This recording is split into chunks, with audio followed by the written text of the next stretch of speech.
कहते हैं कि हम सब एक भगवान की कठपुतली हैं, जैसे वो नचाते हैं हम नाचते चले जाते हैं।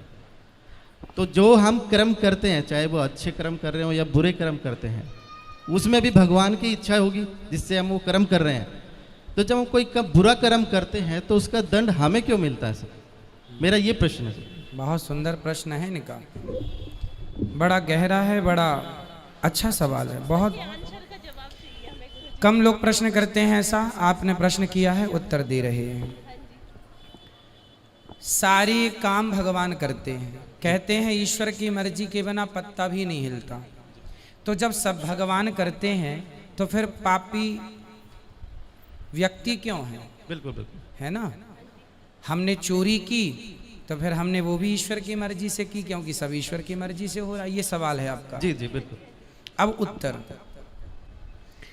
उत्तर के लिए आपसे ही मैं प्रश्न करूंगा। जी बिल्कुल। आपकी एक गाड़ी है, माना कि एक कार आपकी है और आप मालिक हैं, कार के मालिक। आपने एक ड्राइवर लगा रखा है जी। आपने ड्राइवर से कहा कि गाड़ी लेके स्टेशन चले जाओ, गाड़ी लेके एयरपोर्ट चले जाओ, गाड़ी लेके मार्केट चले जाओ। तो आप जो कहते हैं आपका ड्राइवर वहीं ले जाएगा गाड़ी। जी। गाड़ी आपकी मर्जी से चलती है, चलाता तो ड्राइवर है पर मर्जी आपकी है, सही है? जी बिल्कुल। आपने गाड़ी एयरपोर्ट के लिए रवाना की, जा बेटा मेरे गेस्ट आ रहे हैं, जाओ एयरपोर्ट से लेके आओ। ड्राइवर गाड़ी लेके चला, आपकी मर्जी से जा रहा है। जी जी।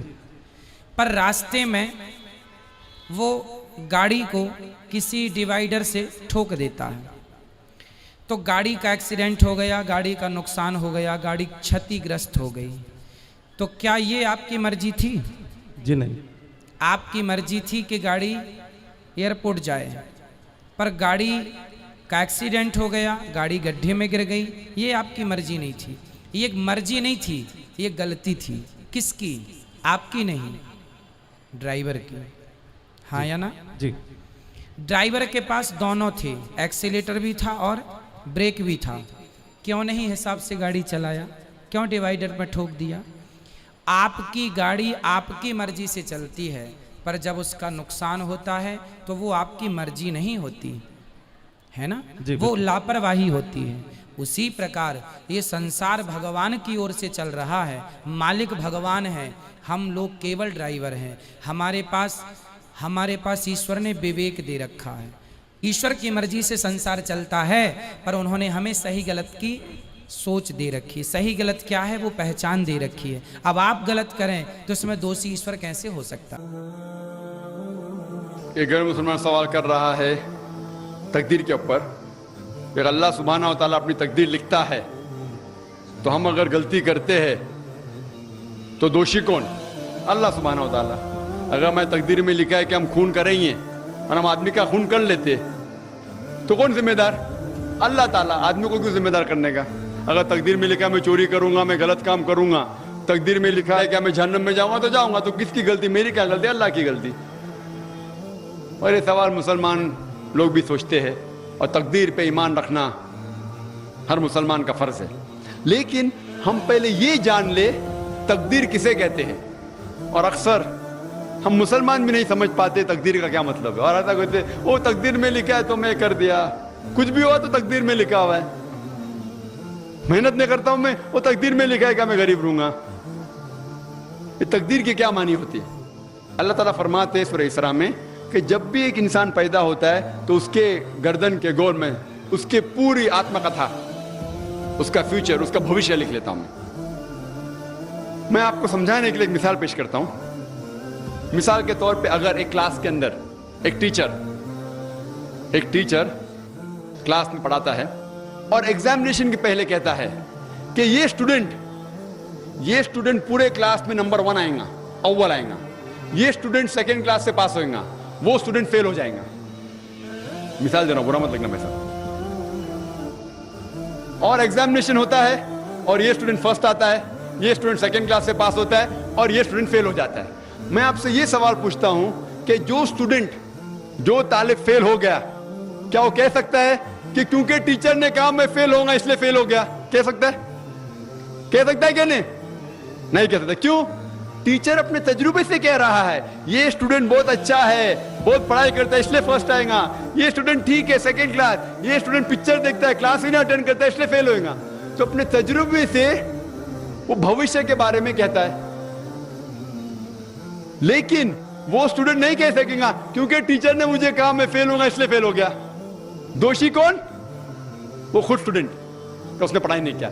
इसी तरीके से अगर आप कंपेयर करेंगे, अल्लाह सुब्हानहू व तआला टीचर से तो बहुत ऊंचे, टीचर तो कभी कभी गलती कर सकता है, अल्लाह सुब्हानहू व तआला के पास इल्म गैब है, वो भविष्य के बारे में जानते हैं। जब भी कोई काम होता है कुछ चीज फिक्स्ड है, आप कहां पैदा होंगे, आप कब मरे, कुछ चीज मुकम्मल है। उसके अलावा अल्लाह सुब्हानहू व तआला ने आपको फ्री विल दिया है। फ्री विल मतलब आप जो भी चाहे चुन सकते हैं। अल्लाह ताला को हिदायत दी कुरान और हदीस में, लेकिन आपके ऊपर है आप उसके ऊपर अमल करें नहीं करें। लेकिन अल्लाह ताला जानता है आप क्या करेंगे।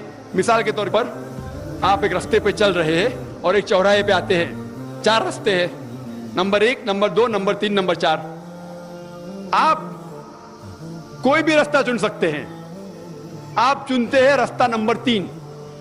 अल्लाह सुब्हानहू तआला को पहले से इल्म गैब है, पहले से पता था कि आप जब चौराहे पे आएंगे आप रास्ता नंबर 3 लेंगे, तो अल्लाह ताला पहले से लिख लेता है कि आप रास्ता नंबर 3 चुनेंगे। क्योंकि अल्लाह ताला ने लिखा इसलिए आप नहीं चुन रहे, क्योंकि आप चुनने वाले थे, अल्लाह ताला ने लिखा। इसे कहते हैं इल्म गैब। अल्लाह सुब्हानहू व तआला का इल्म गैब है। अल्लाह ताला को पहले से पता था कि आप नंबर 3 चुनेंगे, और अल्लाह ताला तकदीर में लिख दिया कि आप नंबर 3 रास्ता चुनेंगे। क्योंकि अल्लाह ताला ने लिखा इसलिए आप 3 नहीं चुन रहे, क्योंकि आप चुनने वाले थे, अल्लाह ने लिखा। और एक मिसाल पेश करता हूं, आपने 10वीं पास की, 12वीं पास की, आप डॉक्टर भी बन सकते, आप इंजीनियर भी बन सकते, आप लॉयर भी बन सकते। आप चुनेंगे डॉक्टर बनने के लिए। अल्लाह ताला को पता है कि आप जब 12वीं पास करेंगे तीनों चीज आप बन सकते हैं, आप डॉक्टर भी बन सकते, इंजीनियर भी बन सकते, लॉयर भी बन सकते। आप चुनेंगे डॉक्टर बनने के लिए, तो तकदीर में लिख दिया अल्लाह ताला आप 12वीं पास करेंगे और डॉक्टर बनेंगे। क्योंकि अल्लाह ताला ने लिखा इसलिए आप डॉक्टर नहीं बने, क्योंकि आपने चुना इसीलिए अल्लाह ताला ने पहले से लिख दिया। आप समझे? कुछ लोग कल एग्जाम है, कल एग्जाम है, अच्छा है, तालिब अच्छा है, अभी कल एग्जाम है, क्या पढ़ने का? तकदीर में लिखा है कि पास तो पास, फेल तो फेल, और वो नहीं पढ़ता है और वो फेल हो जाता है। तकदीर में लिखा होता है यह आदमी पढ़ता था तो पास होता था, लेकिन इसकी सोच भी टेढ़ी थी। अल्लाह ताला ने लिखा है तकदीर में ये शख्स अगर पढ़ता था पास होता था, लेकिन उसने सोचा क्या पढ़ूं मैं, तकदीर में लिखा नहीं पढ़ता फेल हो जाता है। तो दोषी कौन? अल्लाह या वो खुद?